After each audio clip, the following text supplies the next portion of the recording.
The meeting in the Turkish capital Ankara brought together two of Syrian President Bashar al-Assad's strongest supporters, Russian President Vladimir Putin and Iranian President Hassan Rouhani, with President Recep Tayyip Erdogan of Turkey, which backs some rebel forces.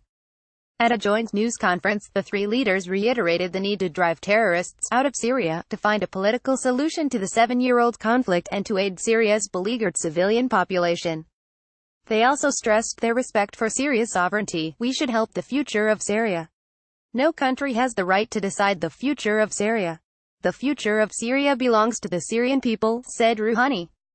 Notably absent from the talks, which followed on from a trilateral summit in Sochi last November, were representatives from Syria itself and from the United States, another important player in the conflict.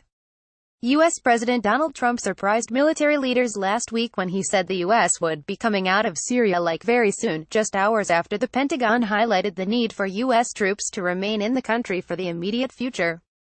In remarks at the White House on Tuesday, Trump reiterated his desire to pull U.S. troops from Syria, telling reporters that it's time for them to come home.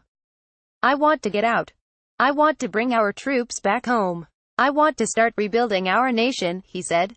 The U.S. president also suggested that, if Saudi Arabia wanted U.S. forces to remain in Syria, it should help meet the cost.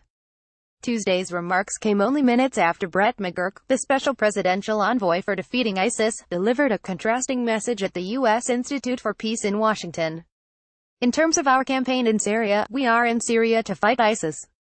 That is our mission. And our mission isn't over, and we are going to complete that mission," he said.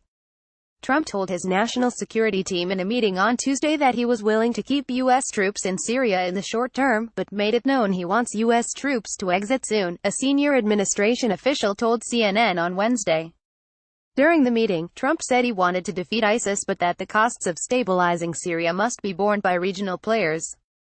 Officials have warned Trump that the likes of Iran, Turkey and Russia could use a U.S. withdrawal to advance their own strategic interests in Syria. As Rouhani, Erdogan and Putin met Wednesday, the UN humanitarian advisor for Syria, Jan Egeland, warned against losing sight of the awful plight of Syria's civilians as its intractable civil conflict grinds on. More than 500,000 people have been displaced this year alone in and around eastern Ghouta, Idlib and Afrin, where the fighting has been focused, Egeland told a news conference Wednesday in Geneva, Switzerland. "This is the very wrong time to turn our back on Syria's civilians," he said. "The humanitarian operation in Syria is acutely underfunded," he added, as he described the terrible living conditions faced by some 80,000 people who fled eastern Ghouta for shelters in government-held areas.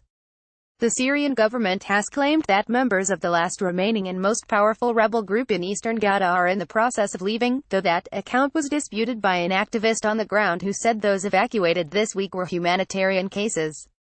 On Monday, the state-run Syrian Arab news agency, Sana, reported that 20 buses carrying 1,065 Jaish al-Islam fighters and their families had left Douma, the enclave's largest city, for al-Wafidin crossing. Sana said the buses were headed to Jarablus in northern Syria. On Tuesday, a CNN crew in Syria witnessed half a dozen buses leaving Douma. The government said the passengers were Jaish al-Islam fighters. The state media reports have not been confirmed by Jaish al-Islam. The group's representatives previously told CNN they were negotiating with the Russians on a deal that would allow them to stay in Douma. The removal of Jaish al-Islam would be a milestone for the Syrian regime, which has assailed the rebel-held area for weeks to regain control of the battered region. CNN's Barbara Starr, Sarah Sergini and Nada Al-Tahir contributed to this report.